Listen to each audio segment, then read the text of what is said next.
නැවුම් කුසුම් පූදින මල්වර මංගල්ලය. නේත්‍රා. නෙත්‍රෝ කවි සංග්‍රහය. නේත්‍රා කියන්නේ ලස්සන කවි ලියන කවි කිවිඳිය රාශියකගේ ලස්සන කවි එකතුවකට. මේ පොතේ කවි 105ක් තියෙනවා. මම අද ඔයාලා එක්ක ෂෙයා කරගන්න හදන්නේ මල්ෂාන් වලිමුණිගේ කියන කවියගේ මගේ හිතට දැනුණු ලස්සන කවියක්. කුපමණ ආදරය දුන්නත් හුඟක් තැන්වල රැවටුනේ ගැහැණුන්ය.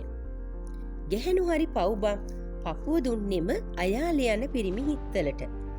හැබැයි අහන්න පින්වත, හැම ගැහැණියක්ම දවසක පැතුවේ පිරිමි දරුවේ.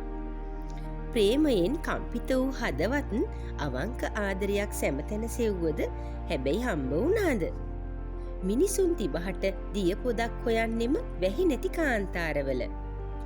නුඹ දුන්නු දුකට දෙවියන්ගෙන් ඉල්ලුවා නම් මම හෙන අනේ මැනික හෙට උඹගේ හත් දවසේ බන. ගැහැණුන්ගේ අහිංසක හැඟීම් රවට්ටන සමහර පිරිමි නිසා දුක් විඳින ගැහැණියකගේ හදවතේ නැගෙන ශෝකාලාපයක් ඒ විදිහට කවියක් වෙලා තියෙන්නේ.